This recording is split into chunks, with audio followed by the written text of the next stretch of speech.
પત્રકાર એકતા પરિષદ પાટણ દ્વારા ચાણસ્મા ખાતે સન્માન સમારોહ.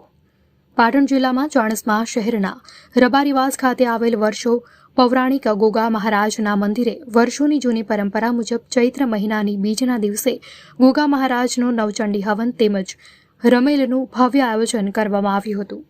આ પ્રસંગે તરભવાળીનાથ મહાદેવ મંદિરના મહંત પરમ પૂજ્ય જયરામગીરી બાપુનું તથા ચાણસ્મા ખાતે આવેલ ગોગા મહારાજના મંદિરના ભુવાજી મહેન્દ્રભાઈ દેસાઈનું પાટણ જિલ્લા પત્રકાર એકતા પરિષદના હોદ્દેદારો દ્વારા સાલ ઓઢાડીને સન્માનપત્ર આપીને સન્માન કરવામાં આવ્યું હતું. સમગ્ર ગુજરાત રાજ્યમાં પ્રસરેલ પત્રકાર એકતા સંગઠન દ્વારા વિવિધ સેવાકીય પ્રવૃત્તિઓ કરતી સંસ્થાઓ તેમજ સંસ્થાઓના લોકોની કદર કરીને તેઓનું સન્માન કરવામાં આવતું હોય છે. પાટણના ચાણસ્મા ખાતે આવેલ ગોગા મહારાજના ભુવાજી મહેન્દ્રભાઈ દેસાઈનું કે જેઓ વિવિધ સેવાકીય સંસ્થાઓ સાથે જોડાયેલા છે તેમજ અનેક સેવાકીય પ્રવૃત્તિઓમાં તેઓ દ્વારા ઉદાર હાથે દાન કરવામાં આવે છે, જે ધ્યાને રાખીને તેઓનું પાટણ જિલ્લા પત્રકાર એકતા પરિષદના હોદ્દેદારો દ્વારા સાલ ઓઢાડીને સન્માન પત્ર આપીને સન્માન કરવામાં આવ્યું હતું. આ પ્રસંગે સમગ્ર પાટણ જિલ્લા પત્રકાર એકતા પરિષદના હોદ્દેદારો ઉપસ્થિત રહ્યા હતા.